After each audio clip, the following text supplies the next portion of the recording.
So in the morning, we were considering one of the most important aspects that is involved in understanding what we mean by religion. And that aspect was the aspect of morality or ethics. Why should a human being behave at all? Can he not just live whatever way he wants to live? Where is the need to behave a certain way? So most of the religions in the world, they emphasize this need based on what happens after death. So they said that if you don't behave when you are alive, then after death you will have to pay for it. So if you don't behave properly, then you will have to go through a lot of suffering after death. And if you behave, then you will reap the merits, all the pleasures after death. So that necessitated that a belief in existence after death, after the body dies. And based on that belief, then this theory that you will be punished if you don't behave, or you will be rewarded if you behave. And therefore, for the sake of getting that reward after death, people had to behave. Otherwise, they will be severely punished. But then, what is the good behavior and what is the bad behavior? What is accepted for reward and what is accepted for punishment? That was decided by these priests who proposed that theory of life after death. So those priests will decide what is punishable and what is rewardable.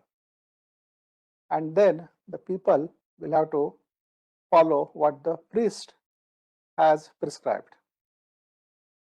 So what the priest has prescribed may be totally against life, but yet that has to be accepted and followed in order to get those rewards after death.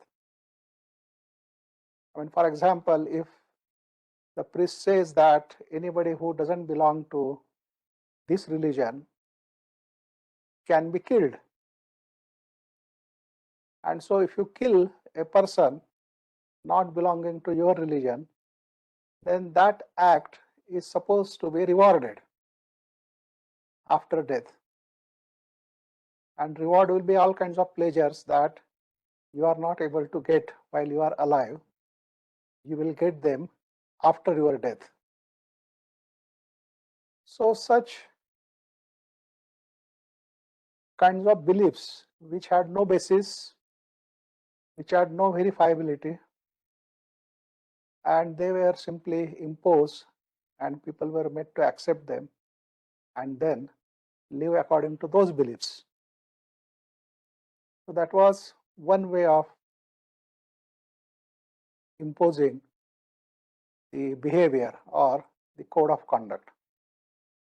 The code of conduct was completely arbitrary, decided by the priests according to their own personal interests, according to the benefits they wanted to derive at the cost of the other people, the public. And then those who cannot or who do not believe in these, those who oppose this, then they would be punished. They will be punished even while they are alive. And they will be additionally punished after their death by putting them into hell. So all such kinds of stupid, foolish ideas were spread in the name of religion. And then the religion became merely a kind of blind belief, a blind faith, which is to be followed, which is to be believed in without questioning. Howsoever absurd it may sound, yet that has to be believed. And therefore that gave lots of superstitions and lots of things which go directly against the life. There were many foolish traditions which one may be appalled when one thinks of that. That is burning the wife after husband's death. So that was the most appalling kind of tradition, and it was depicted in a glorified way. So it took quite some time to come to one's senses and abolish that kind of tradition. So many such traditions,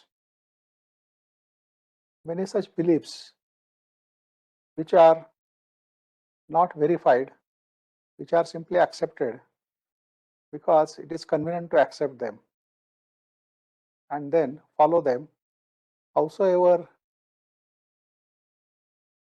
they may go against life or against living. So the religions, they resulted in all kinds of wars in human history. You will find that most of the wars, they were fought for religion, for furthering one's own set of beliefs. So the acceptance was not based on understanding, but the acceptance was based on fear, was based on the power. The person who is powerful, he will simply impose his views, his way of life on the others who are weak, and on the basis of force, he will make them behave according to that.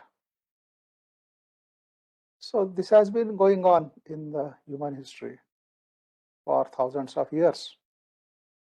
And most of the religions, they simply became a matter of blind belief, a belief which is not verified, but nonetheless it has to be accepted, howsoever absurd it may appear. But when the development of science and technology started, and when people started realizing that it's possible to understand laws of nature, it's possible to live a life which is based on the understanding of these laws, and there is no need to believe in anything. The natural laws, all of them are verifiable, testable, and they stand the test of time. They are not dependent on anybody's whims and fancies, but anybody can experiment and verify the truth about these laws. And so once that was grasped, and when it was found that yes, it can work in one's daily life, then there was no need to follow any religion, to believe in anything. And so most of the religions, with all their rituals and fancies, became almost irrelevant. And people found that it is possible to live a life without belonging to any religion. But then that gave rise to another extreme, which means that people can live their life just the way they want to live. So there is no question of a code of conduct. I can behave precisely the way I want to behave without any restrictions. And therefore, where is the need for any moral code? So if I don't want to help another person, I'm completely right in my own way, so I may not help. Or if I want to do certain thing, I'm completely free to do it. And so a kind of permissiveness crept into one's life. That means I can do whatever I want to do. I can live exactly the way I want to live without any consideration for others. And so, does that mean that I'm not answerable to anybody or to anything? And so, why should human beings behave at all when they can be just what they are? But then we found that there is an aspect of human life, there is the psychological nature of human beings, which human beings haven't been able to do much about. So although they advanced in technology, but psychologically they remained primitive. And so if they want to live the way they want to, it only means, or it only amounts to, living as per one's psychological conditioning. And so the life without any code of conduct, without any ethics or morality, that life, although a person living that kind of life may think that he is living a free life, but then if he is intelligent enough to examine the situation, he will find that he is living the life as per his conditioning, and it is not free at all. It is a conditioned life.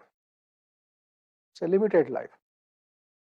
And if he lives that kind of limited life, he is going to generate consequences for him. And therefore, although he may derive satisfaction psychologically that he is living a free life exactly the way he would like to live, yet at the same time he cannot avoid the consequences, because he is generating a lot of trouble for himself and for others by living that kind of life. And therefore, then the question comes that is there a way of living rightly, living one's life rightly? So what does that living rightly means? So if I decide what is right living and what is not right living, then my criterion can be just limited to myself. The other person may have his own criterion. So there may be as many criteria as the number of human beings, and therefore living together with common criterion may not be possible. So is there a criterion which is not made by man, which is not made by the thought, which is not based on the knowledge acquired by human beings? A criterion which is intrinsic to the natural arrangement, which is intrinsic to the natural order. And such criterion human beings have been able to investigate in the field of technology, because most of the natural laws which human beings have discovered in the realm of science, we found that they were reliable, they were verifiable, and they were unchangeable. So it's not that the law of gravity functions in certain way now, and after some time it will start functioning in some another way, which is quite opposite to the previous way. So it simply can't happen. The laws of nature, they are unchangeable. Also, the consequences of the laws of nature, they are inevitable, they are unavoidable. if some event happens, then the consequences attached to that event will also happen, and so on. So, therefore, the question arose, are there such laws in the psychological realm also, which are unchangeable, which are just like the natural laws in the physical world? So, if there are such laws there also, then that can be the criterion for human behavior.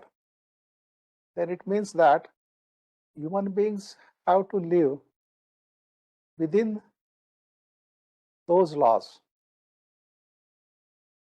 and if they try to disobey those laws, then they will have to face the consequences. So now the consequences are not in the form of punishment, because there is no such thing in the order of the nature which can be classified as the reward and punishment.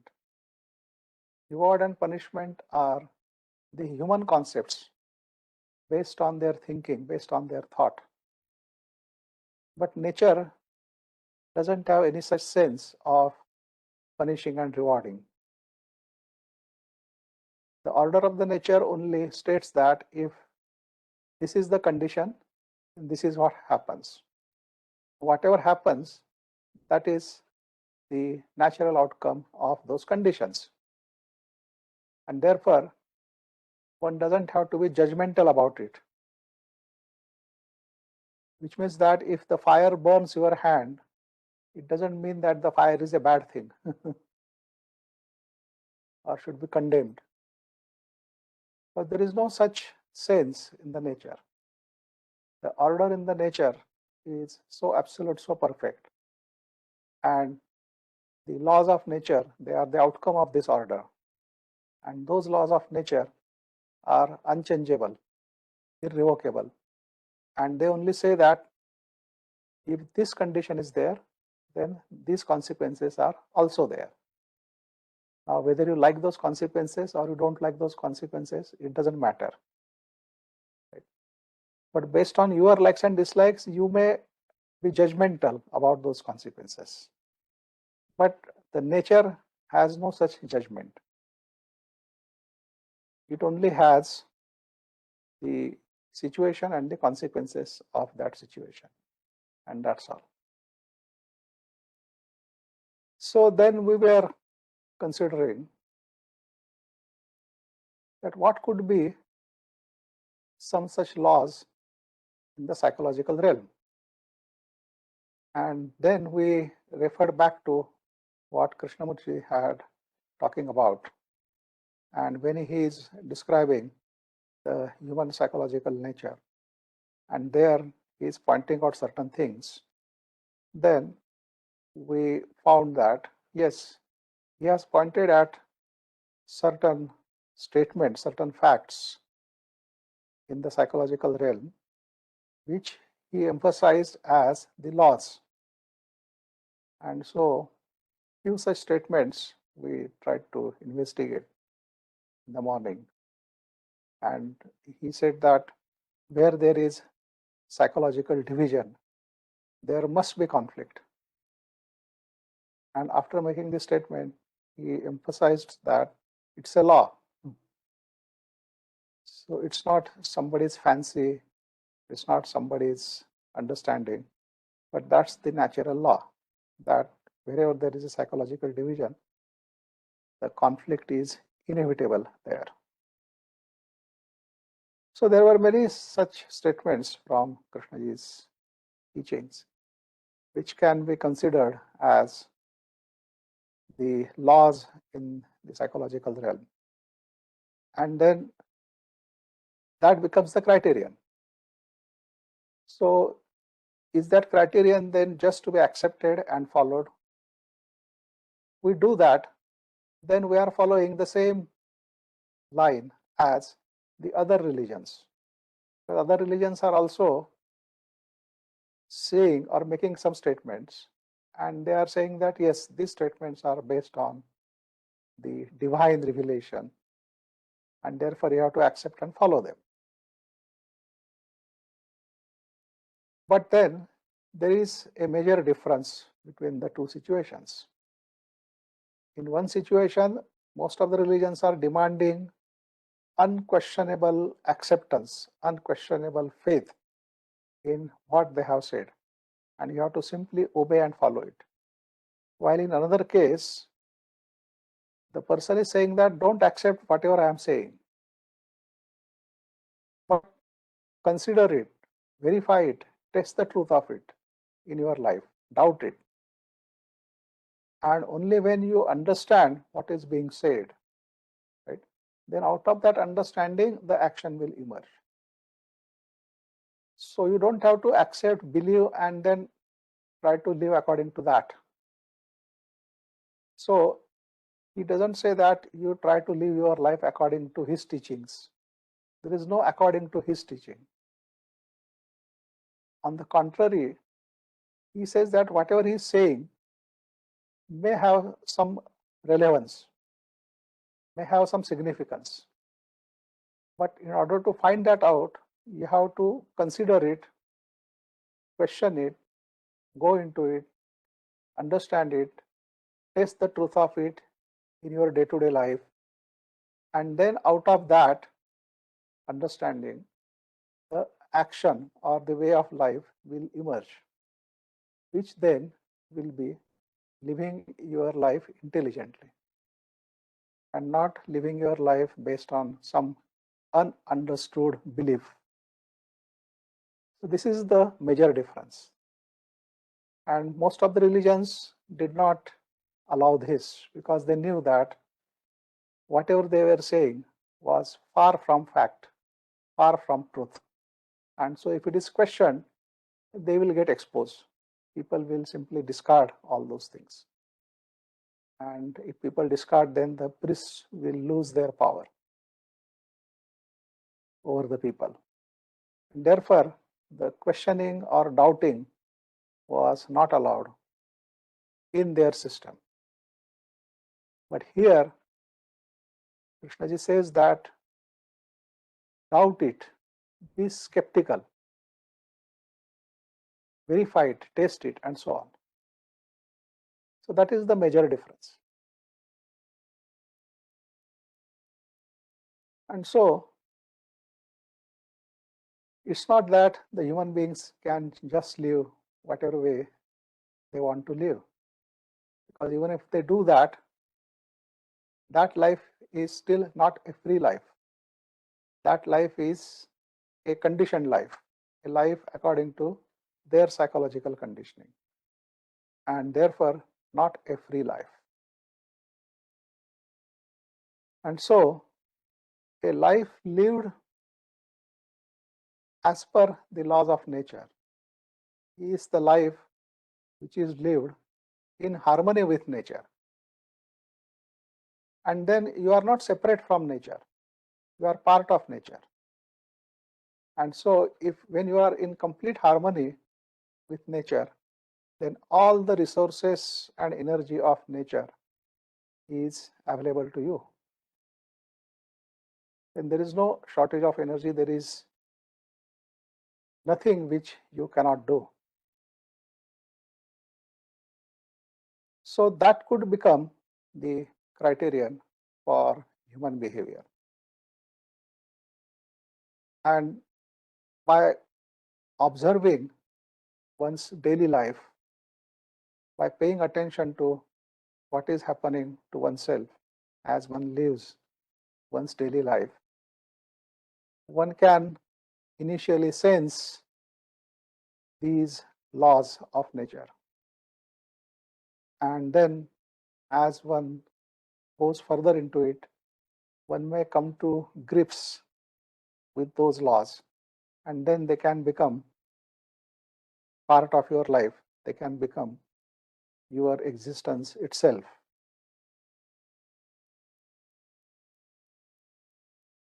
So then the other most important aspect which is part of any religion in the world, is the belief or non-belief in God.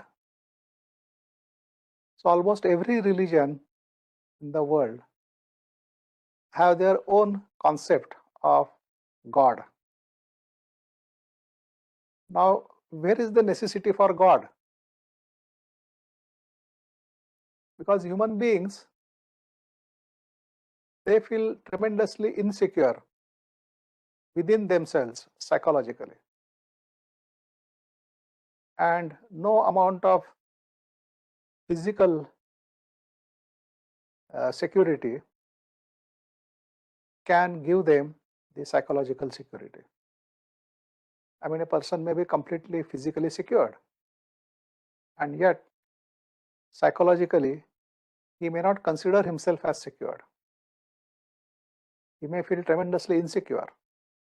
So all the physical comforts are unable to give him that psychological security.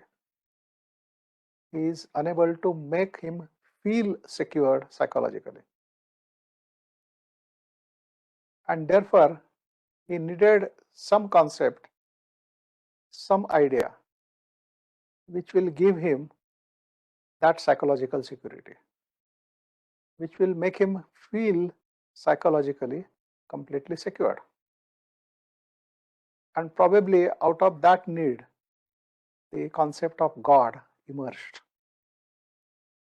And the qualities of that God, they have to be such that nothing is impossible for that entity, and which is capable of giving full security to human beings. So that God also has to be as per our convenience. This is very interesting that we say that the God is almighty. It is omniscient, omnipresent, and so on. And yet we keep on doing things which we should be ashamed to do in front of God. So when we misbehave as if the God is not looking at us. And yet we say that the God is omniscient. That means nothing can remain hidden from him. Then my misbehavior, how can it remain hidden from him? And yet I continue to misbehave. So we believe in something, but our actions may be completely contradictory to that belief. And we also say that, well, God is very kind, God is very forgiving, God is always helpful, right? And therefore, we demand from the God that whatever I may do, He should always forgive me. So I may misbehave, I may do things which are irregular, which are not right. But whatever I may do, the God should always forgive me, should never punish me. And therefore I keep on praying to God that please forgive me, please forgive me. But I never say that, well, I will behave. I will not do things which go against life, so that I don't have to pray for forgiveness. We never say that. We always want to do whatever we want to do, and then we want the God to forgive us for whatever that we have done.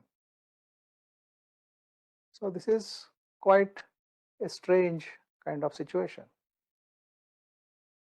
Human beings have put God on a pedestal, and they are demanding a certain kind of behavior or response from the God, irrespective of their own responses in their daily life.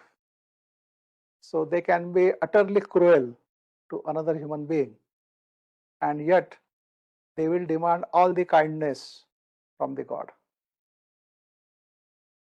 Human beings have fought wars among themselves. So they killed other human beings, they killed each other. And they also claimed that the god is fighting on their side. So each warring side claims that God is on their side. God supports them in their fight. And therefore God also helps them to kill the human beings on the other side, in the other group. And so this whole concept of God becomes a very ridiculous affair. Not only that, but human beings also make offerings to these gods to propitiate them, to demand certain favors from them. They give or they make some offering. And so they will say that, okay, if I get this, then this is what I will give to you. So then it becomes a kind of business deal. And then the gods have to either accept that deal or maybe they may not accept. And then the human beings, they try to fulfill whatever they had promised to God. So most of this offering is in terms of certain material things or in terms of certain actions and so on. But human beings use that kind of thing in order to get what they want.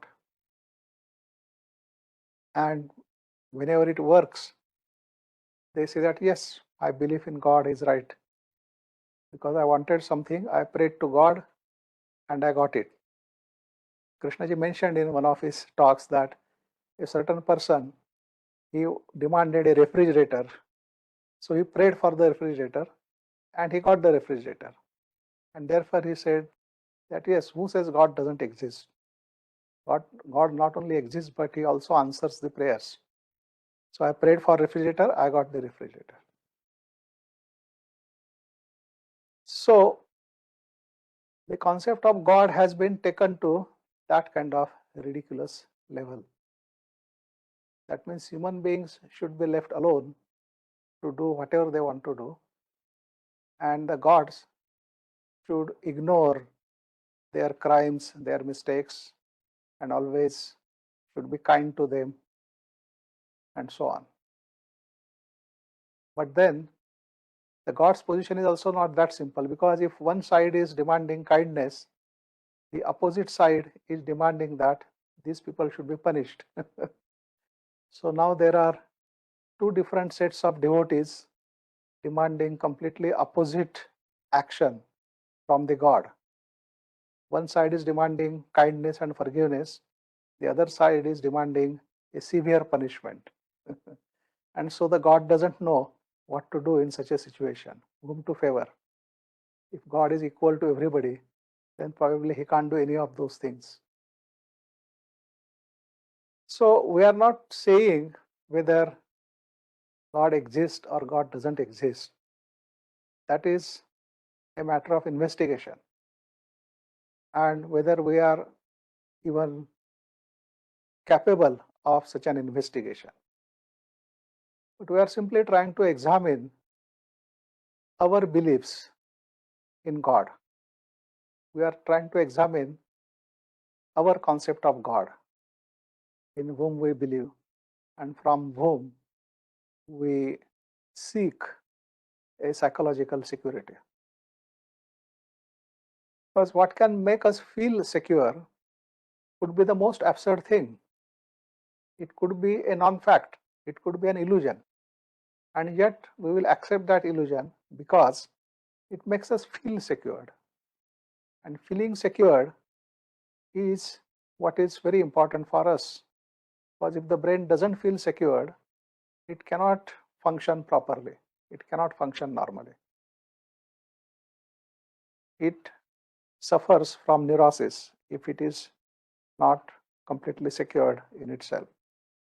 And so this psychological security is very important. And whatever that gives us psychological security also becomes important. So a person having blind faith, that blind faith is giving him psychological security. And if you take away that blind faith, then the person starts feeling insecure. So he demands something else which will give him that psychological security. And so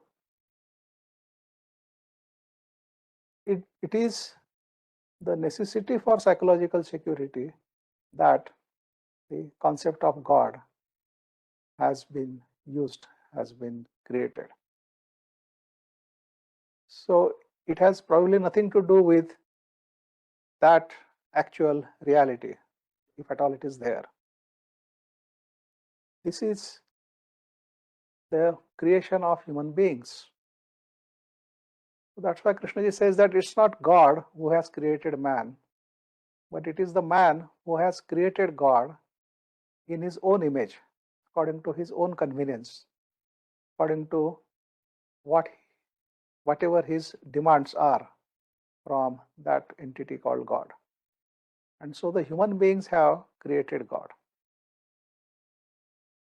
as a concept, and then they follow that. So it is not verified, it is not questioned, and it only gives them this psychological security. If certain concept doesn't give them psychological security, they just discard it and they go for another god. So in certain religions there are number of gods. So if you are not happy with one god, you can always go to another god. While in some religions there is only one god. And so if you are unhappy with that one god, you have no other alternative, but you have to just continue with it. And concepts of God, they are also as varied as the number of religions or as the fancies of people. So everybody fancies his God according to his own choice, his convenience, and his personal needs.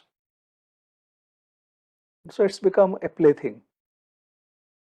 And once you accept God, then you have to also accept a community which becomes a mediator between you and the God.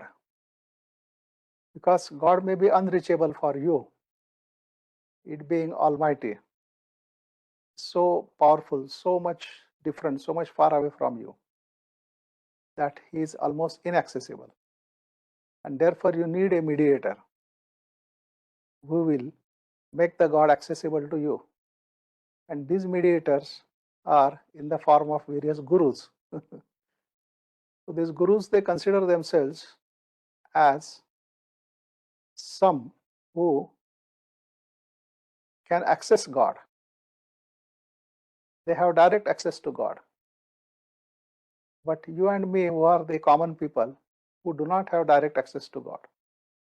So we have to go through these gurus to reach God. And then these gurus can exploit us.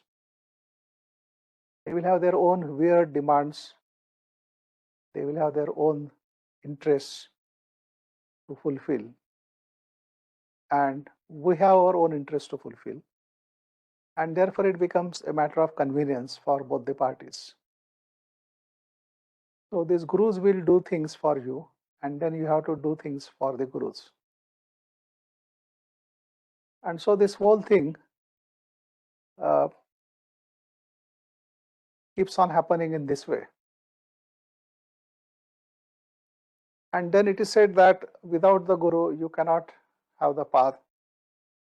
You need guru to show you the path. In fact, Krishnaji made a very interesting statement about these gurus. He said that the real meaning of guru is, the guru is one who dispels ignorance and not imposes his ignorance on others.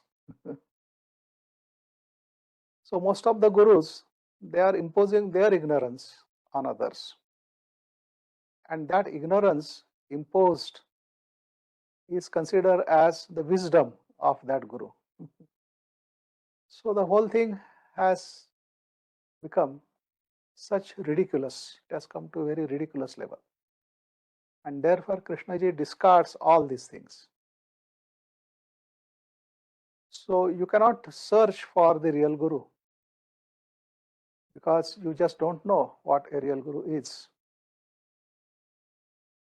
You cannot search for God because you also don't know, or you also have no idea of what the real God could be. Krishnaji does talk about the sacred.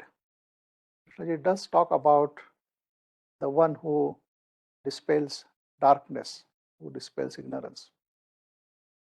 But then you cannot go after them because you are not even qualified for that. So there are some significant statements of Krishnaji. One statement, he says that the God of a petty mind is also a petty God.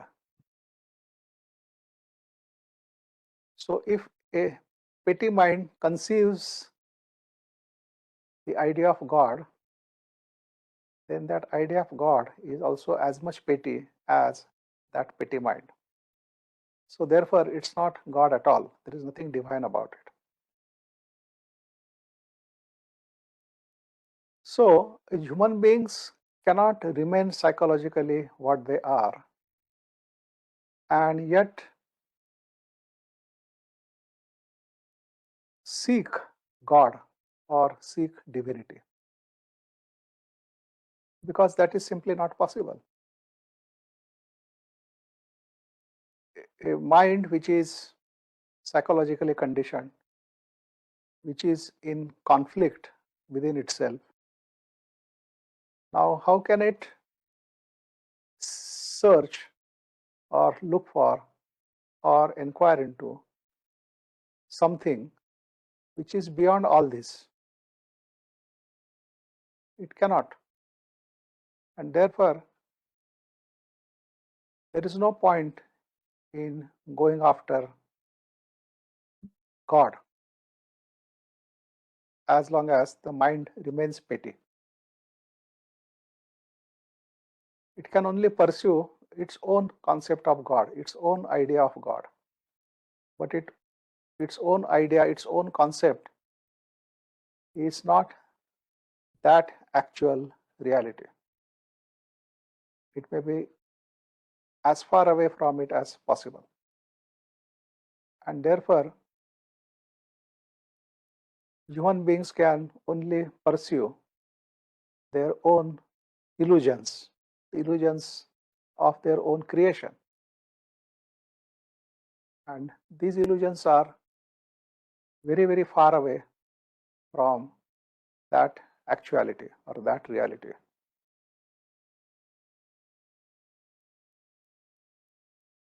So Krishnaji discards this concept or idea of God. He says that all the temples and the images in the temple, they are the product of thought. Thought has created them. All the rituals and worships, the thought has designed them. Thought has invented them. They may have their own limited effects and influences, but there is nothing sacred about it. Because if thought is sacred, then everything that thought has made also must be sacred. Then the atom bomb is also sacred. All the wars which human beings have fought, they also become sacred. All the pettiness and misbehavior based on thought, that also becomes sacred. And then it goes to any ridiculous level. And therefore, there is nothing sacred about thought. And if thought itself is not sacred, then anything produced by thought, anything which has resulted from thought, is also not sacred.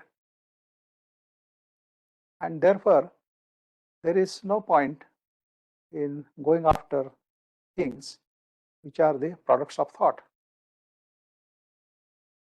because there is nothing sacred about it. So the search for sacred cannot happen in the realm of thought, in the field of consciousness, because our consciousness is full of all kinds of content. And if that sacred is also part of the same consciousness, then it is of the same nature as the other contents of our consciousness. And therefore, it is not sacred at all. So the search for the sacred cannot be taken within the realm of consciousness. And as long as we are living a life within that realm, we cannot even undertake such an inquiry into or as to what is sacred, because that inquiry taking place within the field of consciousness is not capable of coming upon that sacredness. It may only result in some idea or some concept which we may consider as the sacred, and then feel happy that we have discovered something sacred. But that is deceiving oneself, mistaking something for what it is not. So it's an illusion. So then, what is the way out? Is the sacred, if it is something totally outside the field of consciousness, then how does one come upon it?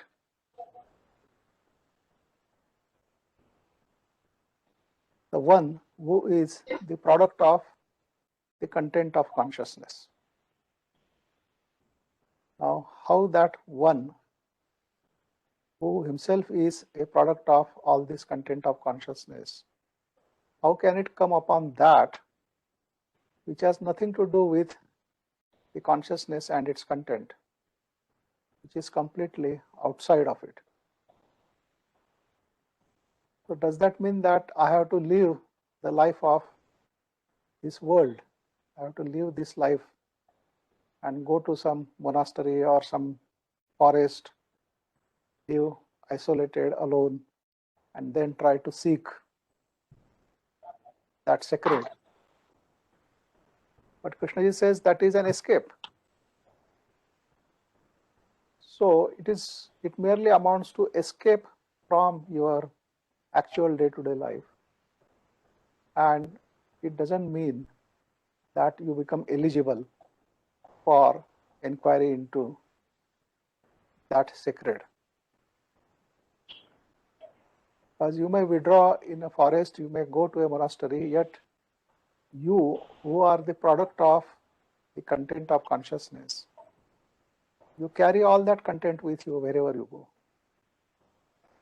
And therefore, change of place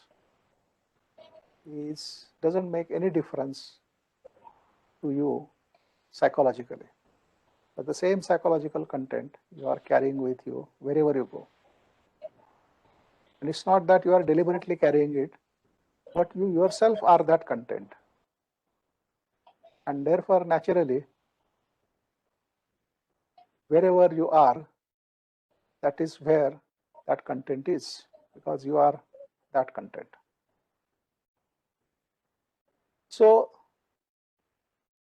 to investigate into that sacred, or to investigate whether there is anything sacred about life, if there is any aspect of living which is completely different from this field of consciousness, which is completely different dimension. Now that investigation has to begin right through one's life. It has to begin from where one is That means that investigation, that inquiry must begin from our day-to-day life, the way we live our day-to-day life. So it has to begin there, because that is the only fact. And a true inquiry is an inquiry from fact to fact. So our daily life is a fact to us, and therefore our inquiry also must begin there.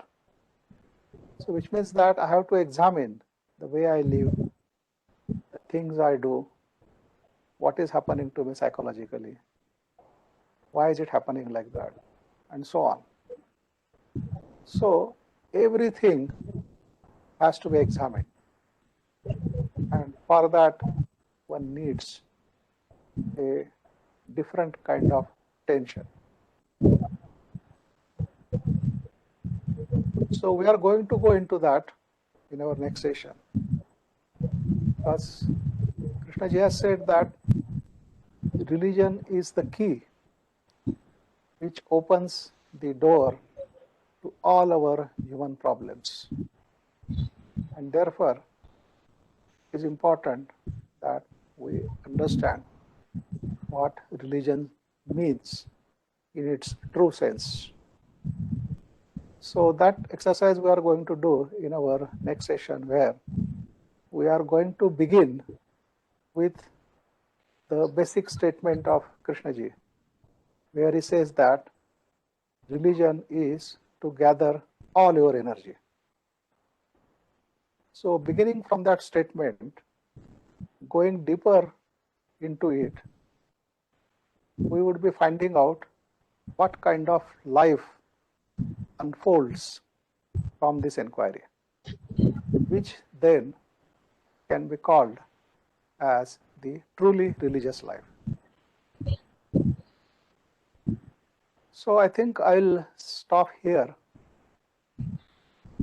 and then your questions about this, because first we have considered the basis of morality, the basis of human behavior.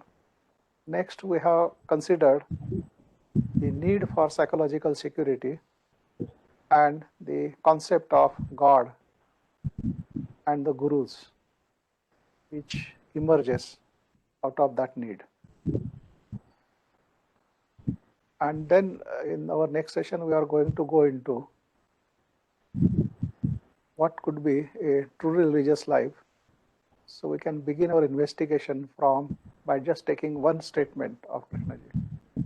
And as we go deeper, we try to find out what kind of life unfolds from that, which then can be called as a truly religious life. So now your questions will help bring further clarity to whatever that we have talked. So please do ask questions. Hello, sir. Yes, Yes.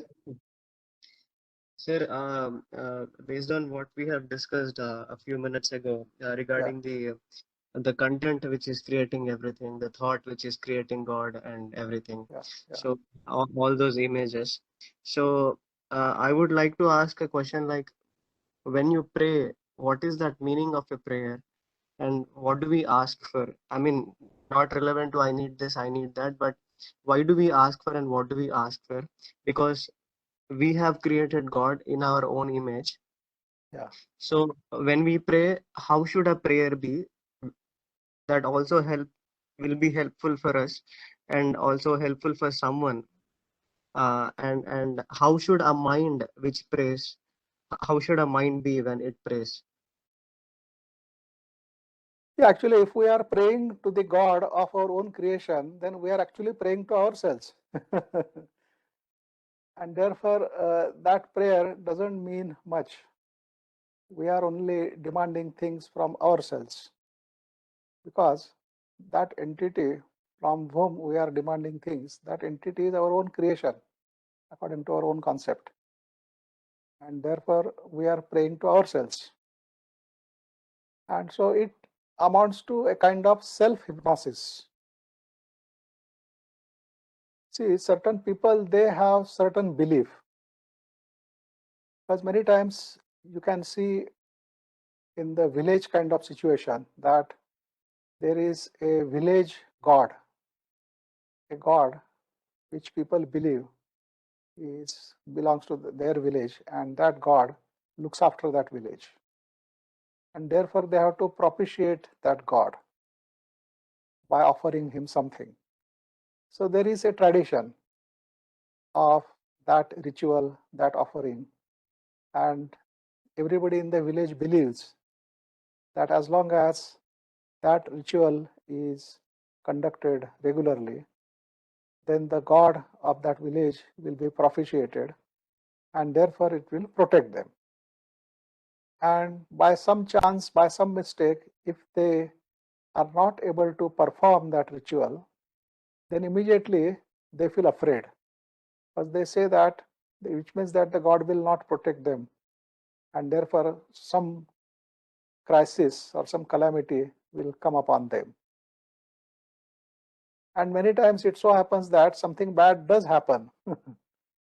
And then people say, or then use it to justify their belief in that village god. But actually something bad happens only because of their own psychological belief. Because by performing that ritual, they feel themselves very secured, because then that god is going to protect them. But when they fail to perform that ritual, then they are not sure. Then they feel that yes, the god may not protect them, and god may not protect them creates a sense of psychological insecurity. And when the brain is in psychologically insecure state, then that brain cannot function properly, and therefore it's likely to make mistakes which otherwise it wouldn't have made, and those mistakes will lead to unacceptable consequences, and those consequences then will be used to prove that because the ritual was not done for that god, therefore the god has punished them by creating such consequences. But those consequences are the result of their own psychological insecurity. It's not an act of God. So prayer, which is asking for something. Now, if the God is omniscient, then the God already knows what are your needs, and therefore, even without asking for that, he may fulfill those needs, because he is very kind and of forgivable nature. So then, where is the need to remind God as to what you want? So when a person prays and demands something from the God, it only shows that he doesn't have enough confidence in God. Because unless he demands, the God will not know what he needs. And therefore, by demanding, he is attracting attention of God, and then the God will fulfill his demand. So this is actually not feeling confident about God. So which means that that belief is just for the namesake. Doesn't believe. The belief is as per one's own convenience. But a person who is living his day-to-day life attentively, and therefore always doing the right kind of thing, where is the need for him to believe in God? There is no need for him to believe in God. There is no need for him to pray and ask something from the God. There is no such need. And therefore, Krishnaji says that a wise man never demands anything from anybody. He just understands the situation through observation and acts appropriately. And that's the end of it. He may make a mistake, but then he is always willing to learn from that mistake. And therefore, a mistake leads to understanding. So this is very interesting that sometimes it is necessary to make a mistake in order to find out what is the right action. This is quite an interesting statement. I think you may go into it and try to understand it. There is a game called Sudoku where unless you make a mistake, you cannot find out the correct position of that digit. So from mistakes one learns. But does that mean that a person, there is no place for prayer or there is no place for good thoughts and all those things? It doesn't mean that. Right? You can think about the other person nicely, right? And that will have its own effect. So, because after all, you are what you think. So, if you are thinking rightly, then there will be right consequences. There will be right things which are happening. And right and wrong, not as per my decision, not as per my conditioning, but right and wrong as per the laws of nature. And then your whole life then is like a prayer. There is no separate prayer. Your whole life becomes a prayer. And there is no need to call it as prayer also, because you are living it rightly. Otherwise, the usual prayer is only confined to certain time period. So where you think highly about certain things for about 5 minutes or 10 minutes or an hour.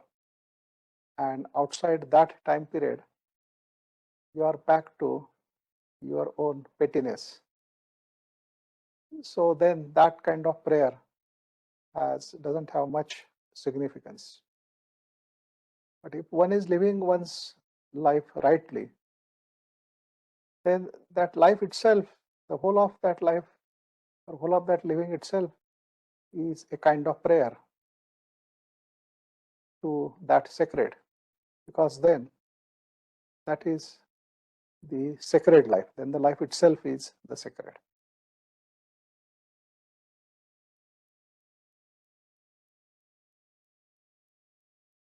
Sir, because this topic from the morning, loss of nature, Yeah, because physically as a scientist, when he does an experiment, he sees something very much live, but yeah, psychologically we always believe that what we think is the right thing.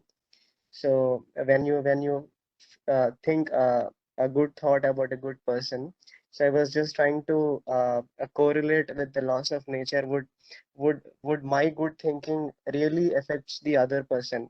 So yeah. so that was. It does. It does affect Sai.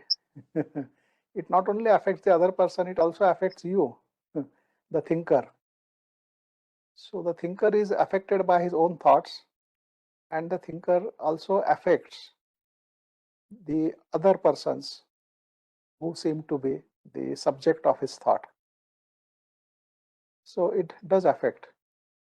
So if a scientist, he may be very precise in his experimentation, all these things, but psychologically he is greedy to get rewarded for his invention, then it's not a right action. In the sense that psychologically he is not doing a right thing. Therefore, it's going to have its consequences. because if he doesn't get rewarded, he's going to be in despair. He may suffer some kind of depression. And such examples we have seen even in the scientific community. I remember one of my professors, he spent his lifetime in developing some theory in particle physics. And when that theory was presented, it was proved as wrong. And therefore, all his work of 30, 40 years came to nothing. And that made him severely depressed. So that is what happens. So the psychological state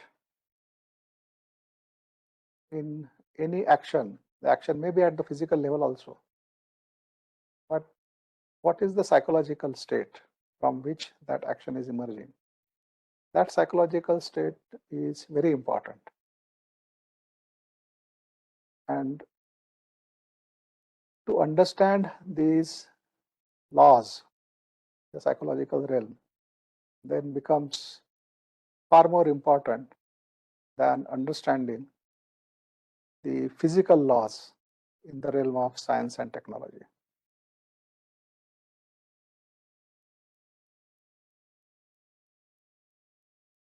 You sir. Thank you so much. Shurji, can I read this question from the chat? K has rejected the definition of the word soul as Yes. given by various religions. Yes. What is the soul according to him? In fact, Krishnaji said in reply to some question, the soul of my foot. So he completely discards that. Then he was categorically asked whether there is a permanent entity which is not changed and which keeps on taking birth and which keeps on dying. So which keeps on moving through this cycle of birth and death. So he categorically answered that question as no. He said there is no such permanent entity which keeps on going through these cycles of birth and death. So which does away with all the concepts of soul, atman, and all those things. And therefore, one is left to one's own investigation into these matters. Because the belief or acceptance of such theories or such concepts doesn't bring any wisdom in one's life. In fact, accepting anything without understanding amounts to ignorance. And therefore, the life lived based on this belief becomes the life of ignorance, which is only going to result in sorrow and suffering and doesn't bring any understanding of one's life. So Krishnaji's approach is understand yourself as you go through your day-to-day existence. And through that actual day-to-day life, understand yourself, investigate your nature. And out of that investigation alone, an understanding can emerge, which is not based on any theory, which is not based on any books, which is not based on somebody's authority, but which is based on the observation and based on the factual experimentation. And therefore, that understanding has its own validity. it will never fail. It will never fail you. And then through that kind of investigation alone, one can find out whether there is a deeper and subtler aspect to one's life, whether there are different dimensions to life which are completely different than this dimension of consciousness and the realm of thought.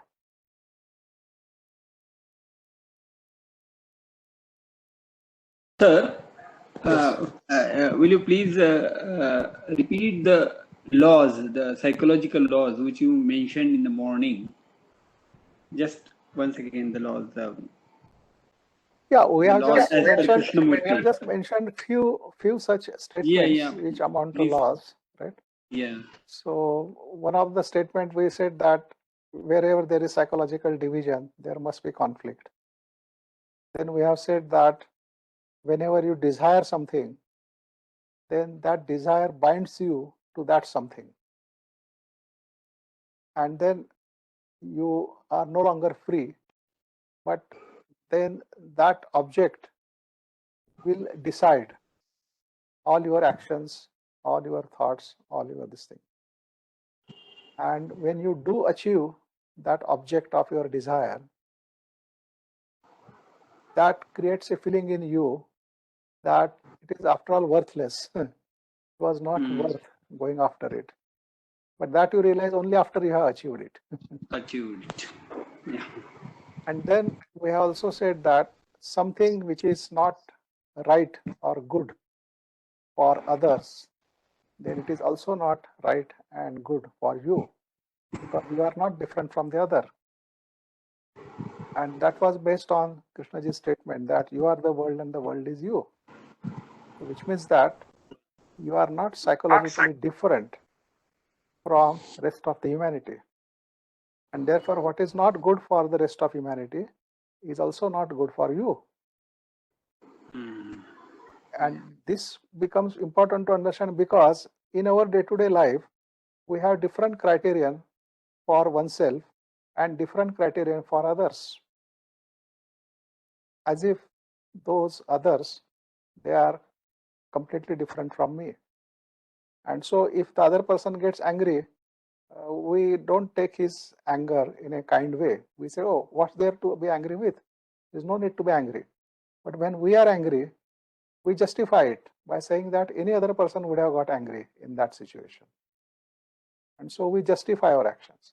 We expect the others to be truthful to us. But then many times we ourselves are not truthful to others. We just speak untruth. So which means that again we are considering ourselves as different. So we are ignoring this law, which says that what is not good for others, it is not good for you. What is not right for others, it is also not right for you. And therefore, we are creating a division and therefore generating lots of suffering out of those actions. And then one can also say many different such kind of statements of Krishnaji, which are actually the laws. Like say the observer is observed, the thinker is thought, and so on. Now, we are unable to understand these laws, and therefore our life is not based on those laws. In fact, our behavior is quite contrary to these laws. That means we live our daily life as if the observer is separate from the observed. And therefore, we generate a lot of conflict, and which results in all kinds of suffering and difficulties. So that is mainly because we don't understand this law and so on. So I think Krishnaji's teaching is full of such kinds of significant statements, which we can call them as sutras. Sutras are the kind of aphorisms. So aphorism is saying the deepest truth in the minimum number of words. Using the minimum number of words, you say a truth which is far beyond the scope of these words. It's far greater. So that is the power of these aphorisms or sutras. And you can find many such sutras in Krishnaji's teaching. So just take little trouble to go through his works. No, we many times we read it out, but Yeah. It doesn't strike dawn, us. yeah. Morning it striked. Yeah. That's right. Thank you. Sir, can I read the next question? Yeah, please. Reading JK for so many years, having a fair intellectual understanding of his teachings, and putting into action his teachings in daily life to the extent possible, against my own will and his direction, he has become a guru for me. What should I do? Yeah. If he has become a guru as per what he has said about guru, then I don't think you need to do anything about it. Because Krishnaji says that guru is the one who dispels darkness. Guru is the one who points. Now, if in that sense Krishnaji has become your guru, then you don't have to do anything about it. You can just go ahead, just continue with it. Right, But sir. if he has become a guru in the sense that you are seeking a psychological security in him, No. then it's time to question that. On the why contrary, I'm I can face psychological insecurities better by practicing them. Yes, yes. So it's okay. I mean, one doesn't have to worry about it. No, I just asked. It was for fun. Yeah. Thank you. One question, please. Yeah, please go ahead, Can sir. you? Yes. So I feel that it is the insecurity which causes the conflict and again misery and other things, the division. Yes. How to overcome the insecurity? So that is the basic problem. If we overcome the insecurity, so rather all the problems will be solved. It appears to me right that, but how to overcome? So that is my problem, sir. Yeah, actually, this is a catch-22 kind of situation where the entity who wants to overcome insecurity is itself insecure. That means the insecurity is trying to overcome insecurity. So which is a thing trying to overcome itself. So this is not possible. It is like you stand in a bucket and try to lift it. Now you can't lift the bucket in which you are standing. You have to be outside the bucket in order to lift it. But if you are within the bucket, you can't lift it. So an entity which is insecure in itself cannot overcome that insecurity. It amounts to overcoming itself. Now nobody can overcome himself or herself. So the only way is to observe. Now you may say that how can the entity who is feeling insecure observe that insecurity? The entity cannot observe, but there can be an observation of what actually happening. So that kind of observation is nothing but being aware. When you do become aware of things, right, you don't ask as to who is aware. When you are waking up from your sleep and as you become aware of the surrounding, right, then there is no sense that I am aware. There is only an awareness of the surrounding. And as you become fully awake, then you are also aware of all the details of the surrounding objects, other human beings, and so on. So, in the same way, can there be an awareness of whatever that is happening within oneself psychologically? So, if there is a feeling or sense of insecurity in oneself, now can there be an awareness of that insecurity? Because that is the only thing that is possible. The entity who is feeling insecure, that entity itself cannot do anything about that insecurity. It may try to control it, it may try to escape from it, it may try to suppress it, it may try to accept it and just put up with it, and so on, right? But all those things will not bring any freedom or any relief from that insecurity. It may for the time being manage it somehow, but then it is there. One cannot escape from it. So the only other action, only other possibility is of being aware of that. Right? Now, if the entity tries to be aware, then there is a motive behind that. And that motive could be any of those things. That is, accept, suppress, escape. So, through any of those motives, it can try to be aware. And then it is no awareness at all. So, awareness doesn't have any motive, doesn't need any motive. Therefore, there is no choice also there. In the sense that there is simply an awareness of whatever that exists around oneself. And with that quality of awareness alone, there can be some sense of understanding of what is happening within oneself psychologically. And that alone can bring about that freedom. So I think if one is feeling insecure,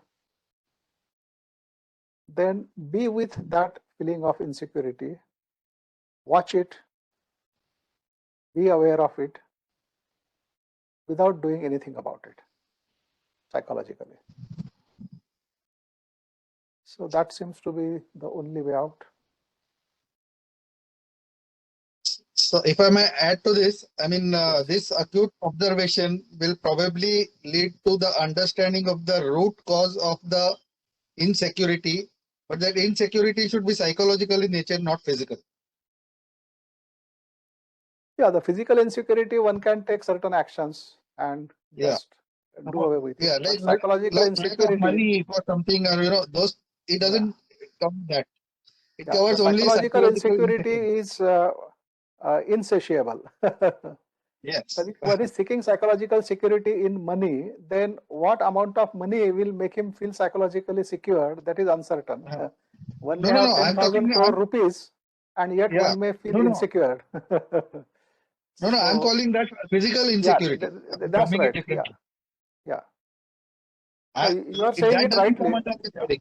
Yeah. Yeah, yeah, So one question, or it could actually more of an observation than a question. yeah, yeah. So from the morning session, we have more or less pointed out all the flaws in our understanding of religion, of gurus, puja, ritual. Yeah. And we are saying, we are saying what Krishnaji's approach is about observation, being aware. So what I sense is that if I listen to it, this sounds whatever was said about meditation, puja, gurus, rituals, all that seems very logically correct. But by force of habit, whenever I do those things, I do it with a lot of passion. But the same amount of passion, when I start applying to observation, awareness, or what Krishnaji is suggesting, it's a very superficial activity or very tentative activity. So this lack of passion, whereas the other, following standard religious patterns, because it's culturally ingrained in me, I do it with so much fervor and so much passion that it almost seems true. Yes. So there is this bridge. This needs to be bridged, sir, because what Krishnaji is suggesting is new, and there is no energy to do all those things. Yeah. I think it's because of the weightage that we give to various things. So when it comes to Guru, God, Puja, and all those things, we give so much weightage. We think that it is most sacred, it is most important, and all those things. And therefore, that does generate a lot of passion in us. But then when it comes to observation, then whatever that we are observing has no weightage. It is our own daily petty kind of life. And therefore, not an important thing to be observed. And therefore, since the observed is not important at all in our eyes, there isn't much passion to observe it. So a reaction may arise in oneself, and one may just say that, oh, it's that reaction and I have to observe it. So what is there to observe in that? I mean, I already know what that reaction is. And therefore, one lacks passion in that, right? And but the other things, one has given a lot of weightage to it, and therefore one feels passionate about it. So you may find a person showing a lot of passion in all kinds of rituals, and then he may, after all those rituals, when he is back to his normal day-to-day life, he may be very inconsiderate to others. He may not be even sensitive to their difficulties and their problems, and he may simply exploit them in the name of God, and will not think that it is not right to do that. In fact, in the name of God, he can do anything and consider it as right.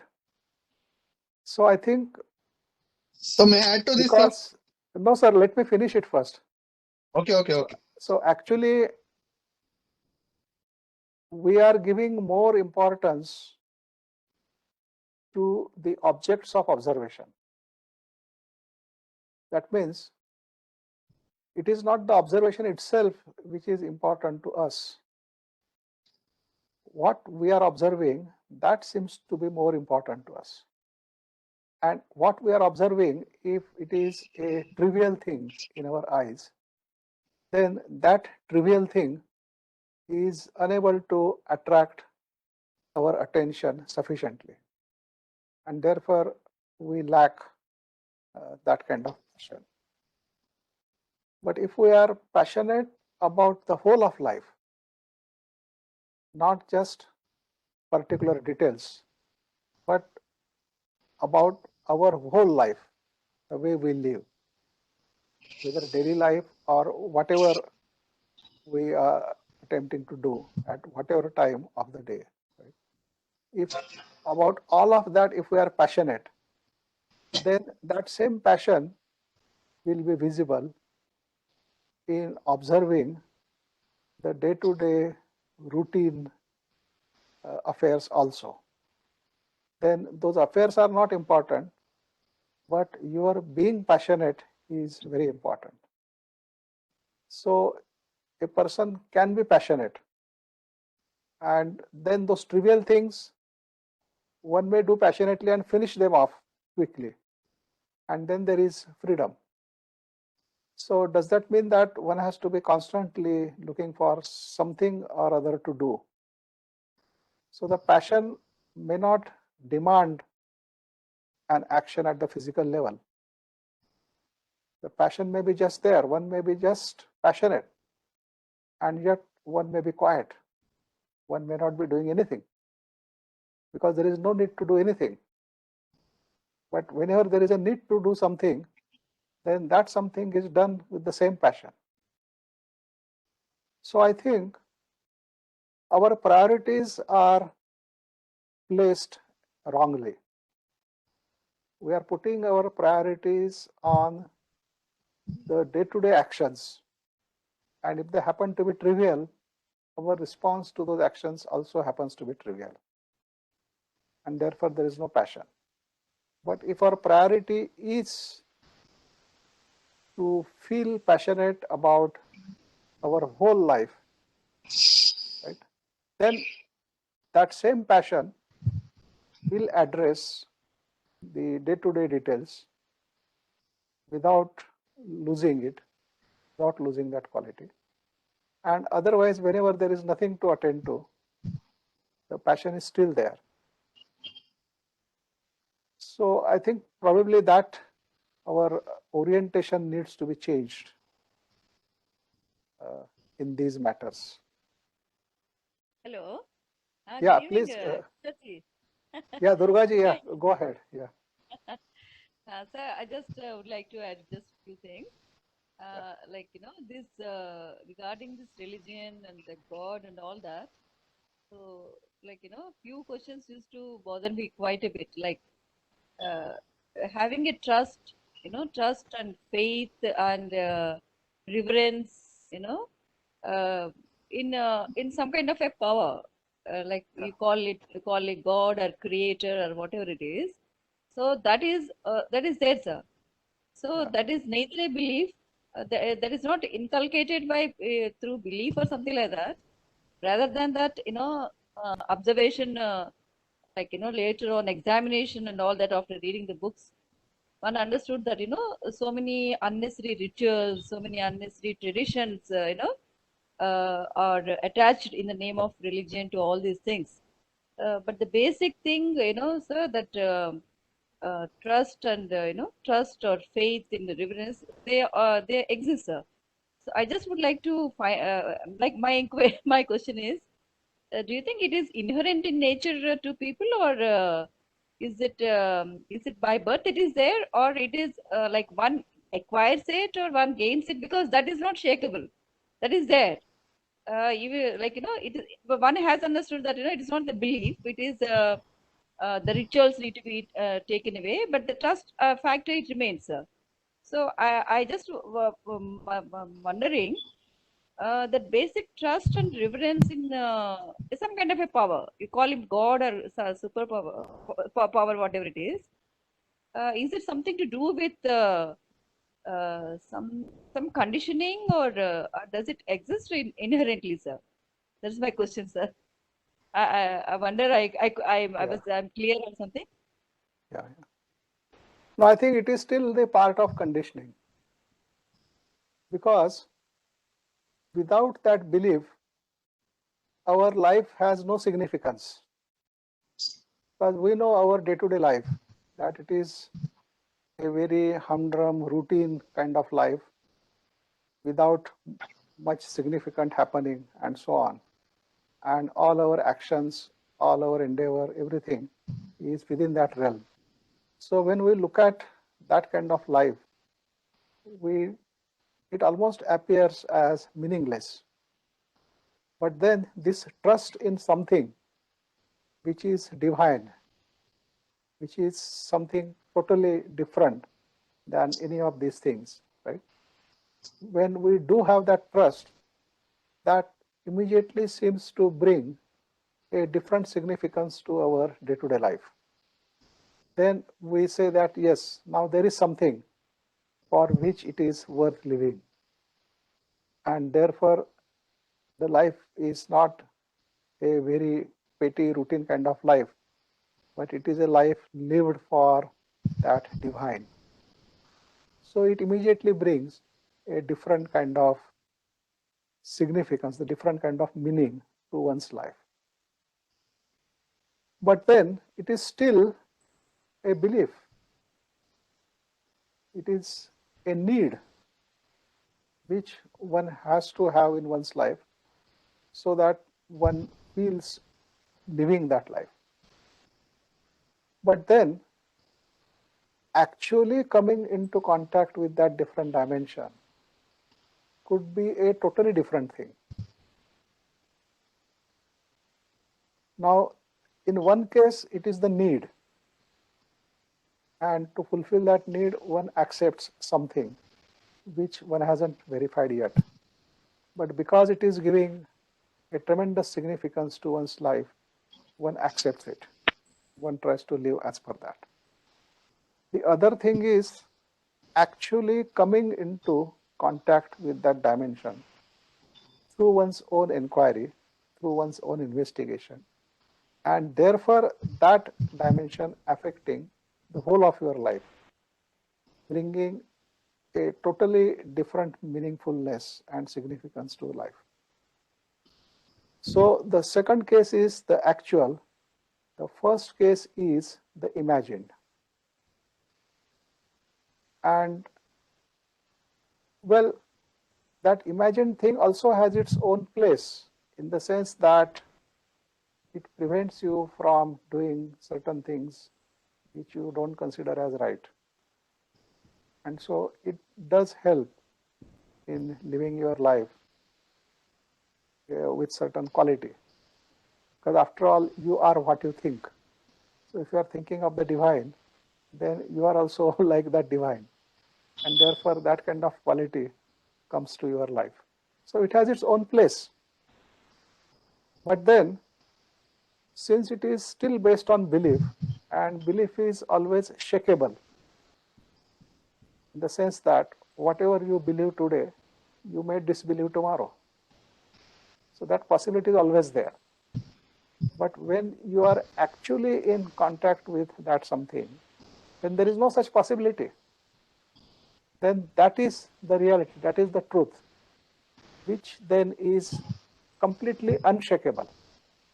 So no amount of conviction, no amount of logic, no amount of any kind of thing is going to shake it up, because it is based on the actual perception. And so anybody talking anything against it is not going to shake your understanding. So that is a different quality. But we are not underestimating the first case where a person is sincerely believing in something and living as per that something. Right? So maybe that is his need of that time, because he is still not capable of investigating into these things on his own.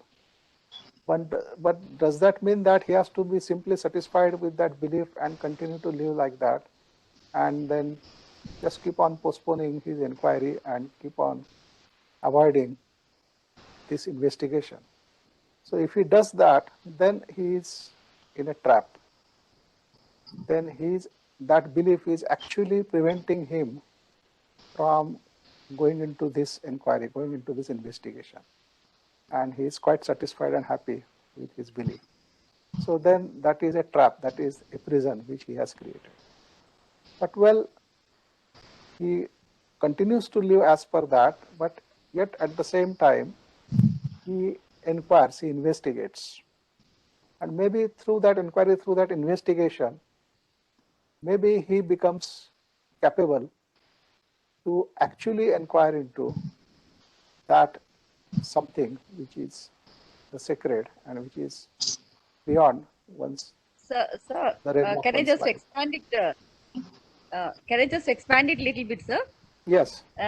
Yes, sir. Sir, like I'm just talking about two cases. Like first case is mine own. Like from I hope I can speak about that. So from the childhood, like there used to be this perception, like this vast, beautiful creation, that Yeah. itself is a replica of the creator. So I used to, that kind of sense used to prevail, and somehow that association with the nature, with the creator, indirectly or unconsciously was there. But being born in a Hindu family and all this puja and all those things, I used to do earlier. But real, moment of wanting to worship came vis-a-vis relation to my daughter. You know, the love of your kid, the affection and care for your kid, you know, and that time the real sense of, you know, wanting to pray, you know, the welfare and the well-being of the kids, you know, that kind of a thing came into my life when I had children and all. So that time I started praying. Then the questions started coming. You know, what is it all about? Then understood that, you know, all these rituals, all these do's and don'ts of religion is not important. That already is kept away. So later on, understanding, reading Krishnamurti and all that, understood that no, it is a psychological part of the thought, you know, that is causing so much of havoc in our lives. So all those things started, like, you know, a little bit of clarity started coming. But then this faith was not shakeable. That faith, of course, in between, like when the inquiry was going on, the questions used to come. He never says anything about God. He never says anything about religion, worship. So observe, observe, observe. What is this? Uh, this question also used to be there. You know, just observing yourself and your life. Those questions also used to be there. But later on, of course, after many years, some clarity has come. Like it is nothing to do with, you know, not praying or not having trust and faith in God, but it is about all the rituals, you know, all that that's been attached to it. That is the main fundamental part of it. So that kind of a little bit of clarity has come. But second case, I just want to say, sir, like people who are not connected like this to some faith or some power, so they remain dissatisfied throughout life because they're inquiring something. This is second case I'm just wanted to. It's not about me, about somebody else, like, you know. So is it something related to this one's faith in this power? Is it related to some having your satisfaction or contentment in your life or something? I don't know whether I'm making myself clear or not. Mhm. Uh, No, so you are again explaining the other case where a person doesn't believe. He just uh, goes about the inquiry and still hasn't found that sacred. So his life yeah, more or less remains superficial based on his daily activities. While the other person who believes in God or divine things, he seems to live a better life than a person who is merely inquiring, watching, and haven't yet come upon that different dimension.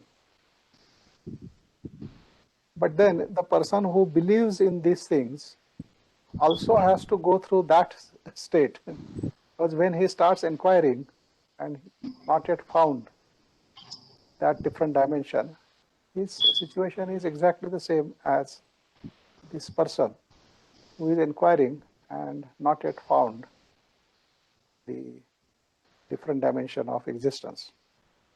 But then, does that discourage him? If that discourages him, then he is not passionate enough about his inquiry. Then he has a motivated inquiry. And when he finds that his motive is not getting fulfilled, he loses interest in that inquiry.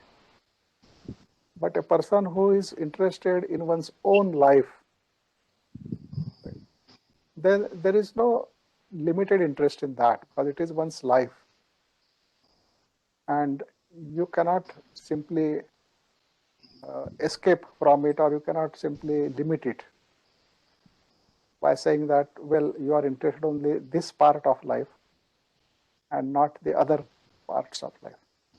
So either you are interested in the whole of your life or you are not interested in it. So in that sense, then you cannot take your life very lightly. One has to take it very seriously. And when you take your life seriously, you are also passionate about it.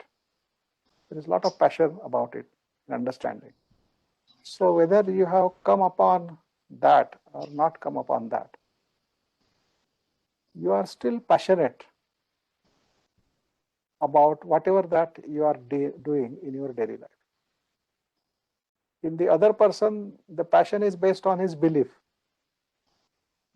While in this case, the passion is based on his own interest in his own life. So I think the second case is much more factual. It is closer to reality than the first case, which is merely based on belief. So this passion will create the possibility of coming upon that different dimension of existence. Now, there is one significant statement of Krishnaji regarding this, where he says that if one corner of your life is in disorder, it means that the whole of your life is in disorder. So this is a very significant statement, because we don't seem to follow this statement. We don't seem to understand it, because there are lots of corners in our life which are in disorder, but we don't mind it. And we are quite happy with few corners which we consider as orderly. But if we take this statement of Krishnaji, which says that if one corner of your life is in disorder, it amounts to your whole life being in disorder. So which means that you cannot ignore anything from your life, however small it may be. If that is in disorder, then your whole life is in disorder. So it's similar to our body. If there is some pain in some part of the body, then it is as if the whole body is in the pain. It doesn't remain confined only to that part of the body, because then the body cannot function normally if there is pain in any part of the body. So in similar way, if there is disorder in one's life, in some corner of one's life, in some part of one's life, it amounts to the situation where one's whole life is in disorder. It means that one's whole life is in disorder. And so there are no options here. If you see disorder in any way in your day-to-day life, then you have to attend to it immediately. Cannot be Sir, one ignored. question, sir. One question. So Yeah. you place faith and trust and reverence in the category of belief and disorder or something, sir? Is that so? Prayer, they do have their place, sir. Yes, if Like it is based on belief, yes, and the belief yes. is as per one's convenience, as per one's psychological requirement, then yes, then it is part of the same field. So it's not something special. One may consider it as special, but then it is part No, of the I'm same not saying that. content of consciousness. Sir, it's not the question of whether considering special or not. I just want to say, I just want to just this trust and faith and reverence to some power, like Yes. you call that creation or the creator or something like that. So not based on psychological security, of course, that all that can be seen and kept aside. So I don't think that comes under the disorder, sir. Is it so, sir? Yeah, that is an imagined power. The faith in imagined power. That means one hasn't actually come face to face with that power. One hasn't come upon that energy. One just believes, one just hopes that there may be some such power. And then the reverence is as per that imagined power. And if that power is shown to be as not power, then what happens to that reverence? Suppose if somebody contradicts my belief in the God, then what is my reaction to that? Don't I get angry with that person? Don't I react in some way to that person? Then what happens to that reverence? What happens to that quality of my mind, which is easily disturbed whenever my belief or my images are contradicted? So which is just like getting hurt. I have an image about myself, and when somebody contradicts that image, I get hurt. And then I get angry with that person who has hurt me. So in the same way, I have belief in my God. I have reverence in whatever I believe in. And somebody comes and contradicts it, and then I react to it. I get hurt. I don't feel nice about that person who is contradicting all these things. And so then it belongs to the same field of consciousness. So my belief, my reverence, my whatever that I consider is just one more content of the consciousness. And it is going to invoke or provoke the same kind of reaction in me. So therefore, it is not something different, something special. But actually coming in contact with that different dimension, right, is a totally different thing. Nobody can contradict it because it is not an image.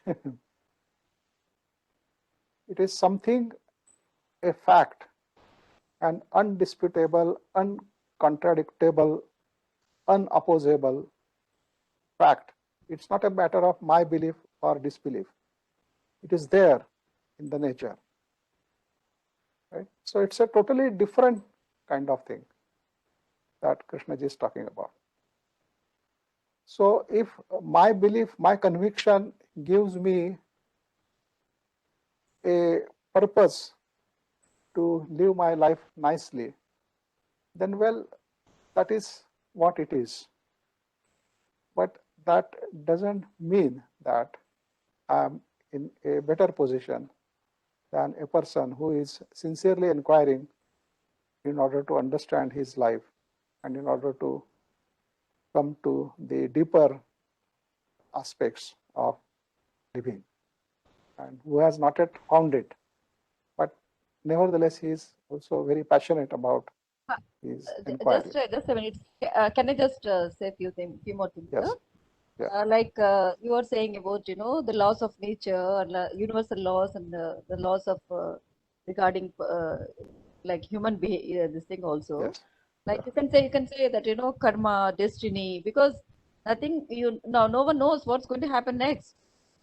So that kind of an awareness is already there, and universal laws. So of course, universe. You have discussed in the morning also universal and human this thing. So all those things are there in their own place, like destiny, karma, or whatever action reaps equal amount of the laws of nature. They're all there, there, sir.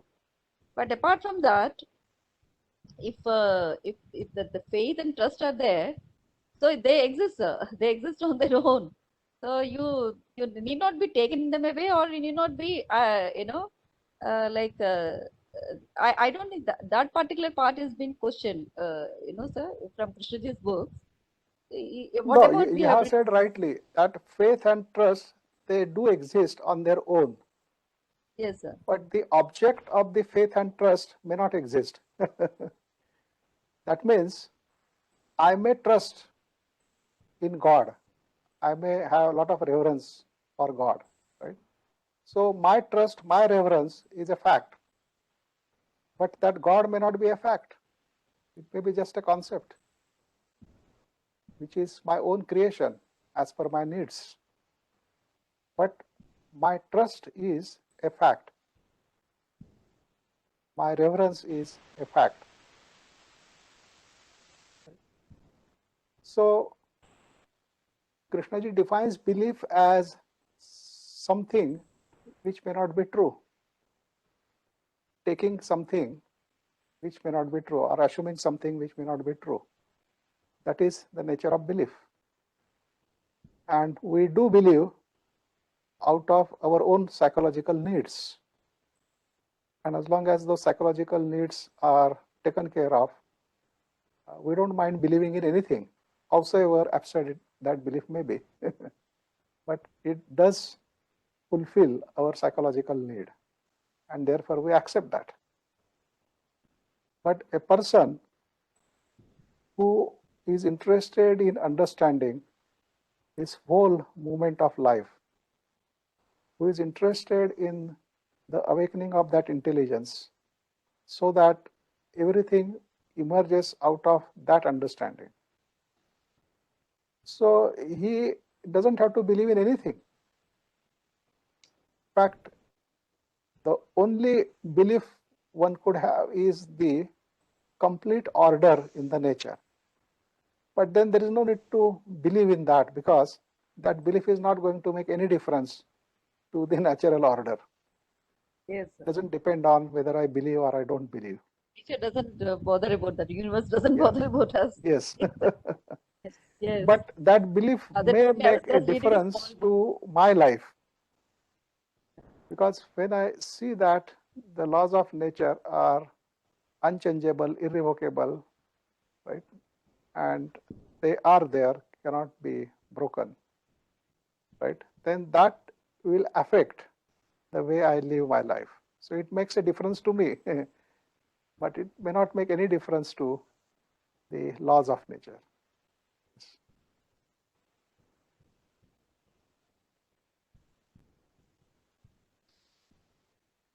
Thank you, sir. Thank you. Yeah. So I think it's time to stop. We almost had a 2-hour session.